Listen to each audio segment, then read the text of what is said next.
You may have read about the phoenix rising from the ashes in Egyptian and Greek mythology, while Palestinians in Gaza, as has been said, have shown that this is not entirely a myth. With the shaky ceasefire barely holding, hundreds of thousands of Palestinians emerged from a scene of sheer carnage in this land whose civilization goes back 4,000 years, marching to the north of Gaza, knowing that 90% of their homes, roads, services, and schools no longer exist. The real aspiration of more than 2/3 of them is to keep marching home to where their families had been ethnically cleansed during the 1948 Nakba. The US-Israeli genocide against 2.3 million Palestinians in the illegally occupied Gaza is also armed, funded, and shielded from accountability by the UK, Germany, the EU, and other colonial powers. According to UN human rights experts, this genocide has included domicide, herbicide, scholasticide, medicide, cultural genocide, and more recently, ecocide. Its ultimate goal is to ethnically cleanse our people again in a 21st century Nakba of dispossession, demolition, displacement, and utter dehumanization. While Palestinians have welcomed the ceasefire agreement with immense relief, we're keenly aware that it's only the necessary first step to end the genocide. Without massive pressure, this ceasefire may constitute a continuation of a less visible genocide that Israel and the US hope will provoke less regional and global outrage, boycotts, and sanctions. This genocide, after all, has intentionally reduced Gaza into an unlivable territory to cause continued mass loss of Palestinian lives and spread of infectious diseases, as well as famine for years to come, while attempting to force as many Palestinians as possible into exile. Like all settler colonies, Israel has long desired to exterminate the indigenous people of Palestine if it could get away with it. For decades, it has committed what Ilan Pappé calls incremental genocide. A recent error by Israel's censors has accidentally revealed secret documents exposing David Ben-Gurion's conscious decision to wipe out Palestinian villages during the Nakba as a necessary condition to create what Israeli human rights group B'Tselem today calls, quote, a regime of Jewish supremacy from the Jordan River to the Mediterranean Sea, end of quote. In a particularly shocking testimony of an Israeli soldier reported in the now defunct Israeli paper Davar, he described what his fellow Israeli soldiers perpetrated in a Palestinian village in 1948. He said, quote, to kill the children, they fractured their heads with sticks. The men and women of the villages were pushed into houses without food or water. Then the soldiers came to dynamite the houses. One commander ordered a soldier to bring 2 women into a house he was about to blow up. Another soldier prided himself upon having raped an Arab woman before shooting her to death. Another Arab woman with her newborn baby was made to clean the place for a couple of days, and then they shot her and the baby. He says, educated and well-mannered commanders who were considered good guys became base murderers. And this, not in the storm of battle, but as a method of expulsion and extermination. The fewer the Arabs who remain, the better, end of quote. Fast forward to 2008, when Labour Party leader Matan Velnai threatened Palestinians with, quote, a bigger Holocaust, if resistance groups did not stop their armed retaliation to Israel's siege and violent attacks on Gaza. Our Nakba has been ongoing. So when Israeli leaders today drool over the prospects of ethnically cleansing most of Gaza to reestablish colonial settlements, or even intensifying the gradual ethnic cleansing of the West Bank, they're being honest representatives of the founding principles of Zionism and Zionist settler colonialism. Israeli War Minister Israel Katz has referred to the military attack on Jenin that's ongoing as, quote, the first lesson from the method of repeated raids in Gaza, end of quote. Israeli Finance Minister Smotrich a self-declared fascist homophobe, has incited fanatic colonial violence against Palestinians in the West Bank, saying, quote, Funduk, Nablus, and Jenin need to look like Jabalia, end of quote. Trump's recent proposal to forcibly transfer millions of Palestinians from Gaza to Egypt and Jordan is disturbingly in harmony with such fascist goals from Israeli leaders. UN Special Rapporteur Francesca Albanese has warned, quote, if it's not forced to stop, Israel's genocide of Palestinians will not be confined to Gaza. Mark my words, end of quote. Israel's name for its murderous attack, as you've heard, was Iron Wall. This refers to a booklet by the same name published in 1923 by Jabotinsky, a key right-wing Zionist leader, who wrote in that booklet, quite honestly, quote, Zionist colonization must either stop or else proceed regardless of the native population, which means that it can proceed and develop only under the protection of a power that is independent of the native population, behind an iron wall, which the native population cannot breach. Jabotinsky's Iron Wall, a pillar of Zionist settler colonialism in Palestine, has always included brute colonization of the land and a simultaneous colonization of the minds of the indigenous Palestinians with dread and despair. Like in other settler colonial contexts, the constant goal of Israel and the Zionist movement has always been maximum land, minimum natives, which requires the elimination of the natives.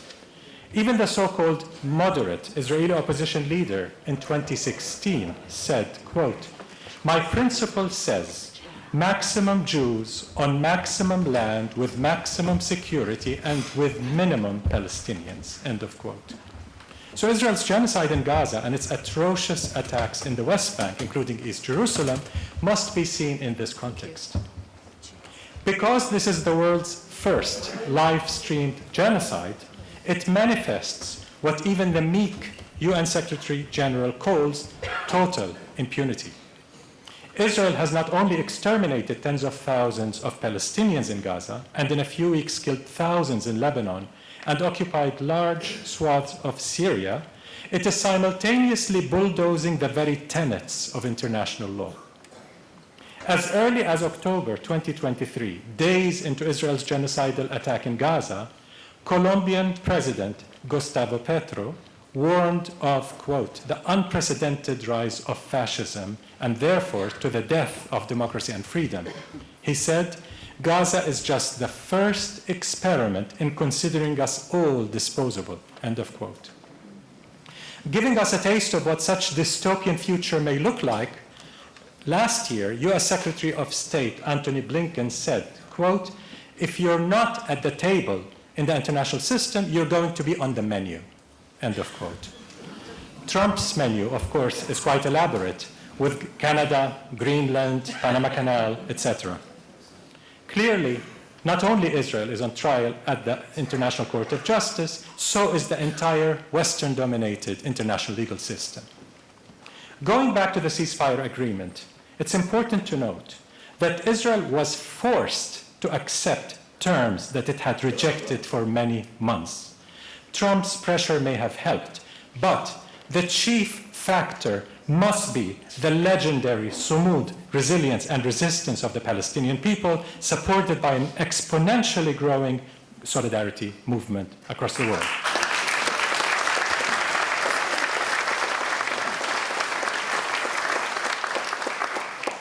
Palestine Solidarity Campaign and each and every one who has expressed meaningful solidarity in this country with our struggle to stop the genocide and dismantle apartheid has contributed to this.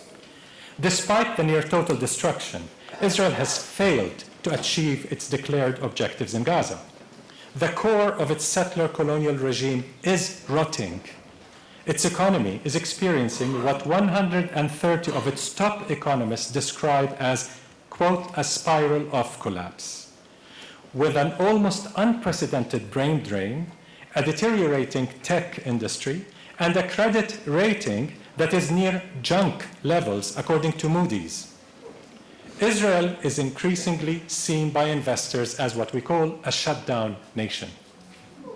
Most nations today see it as a rogue genocidal state that is also destroying international law's foundations.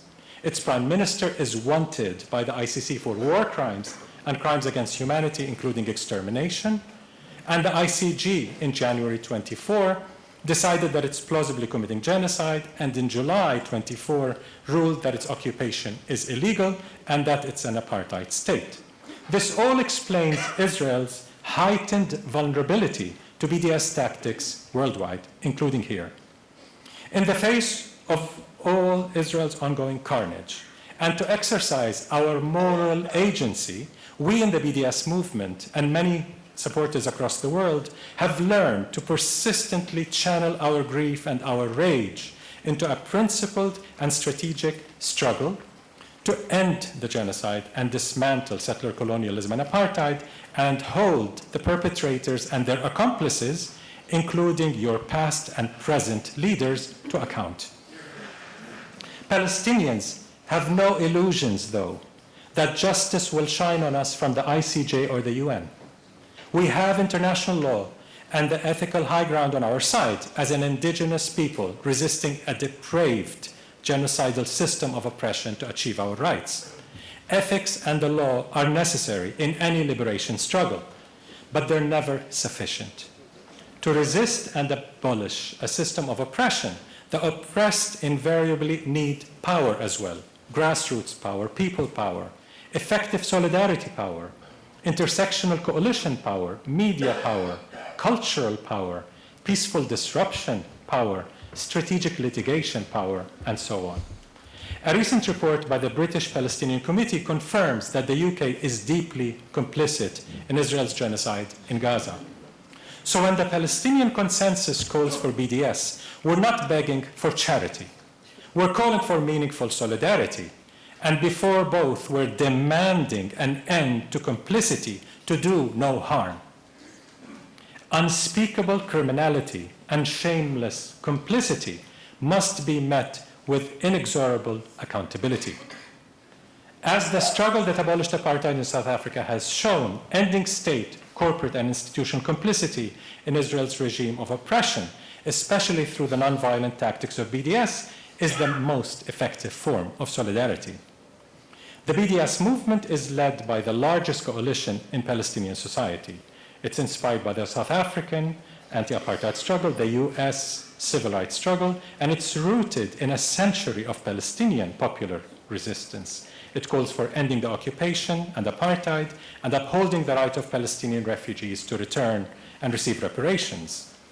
Anchored in the Universal Declaration of Human Rights, it's worth repeating, the BDS movement categorically opposes all forms of racism, including anti-Palestinian racism, Islamophobia, and anti-Semitism.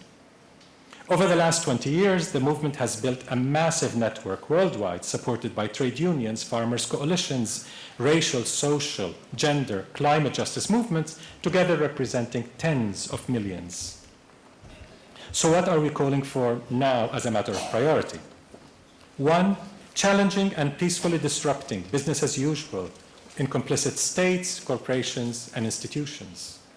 2, escalating strategic boycotts of and divestment from companies that are complicit in Israeli apartheid and genocide. The recent divestment decisions in the UK are truly inspiring in this regard. 3, convincing businesses, cultural, academic, and other organizations to declare themselves apartheid-free zones. 4, organizing strategic intersectional campaigns to pressure investment and pension funds and institutions, city councils, universities, churches, and so on, to adopt ethical procurement and ethical investment guidelines that exclude companies implicated in grave human rights violations anywhere. Then, if those are passed, we can use them to call for excluding specific companies involved in Israeli apartheid, including Israel bonds. 5, pressuring government to end its shameful complicity, as has been mentioned, starting with a comprehensive military embargo, which is a matter of duty, not discretion, and to impose lawful, targeted financial, economic, academic, and diplomatic sanctions. Sixth and last, supporting legal and human rights groups' initiatives for investigating and prosecuting Israelis and others who may have been involved in international crimes against Palestinians. To close, the Palestinian phoenix in Gaza is emerging from under the rubble to reassert to the world that we shall never bow to oppressors. We shall continue to resist oppression and insist on defending our inalienable rights. But in mythology, a phoenix needs sunlight to resurrect itself. The dark, heavy clouds of British and other colonial powers' complicity in Israel's crimes are blocking the sunlight from shining on the Palestinian phoenix. Your agency, your strategic radicalism, and your relentless collective dedication can and will help to dissipate those dark clouds of complicity so we can rise to our inevitable emancipation. Thank you.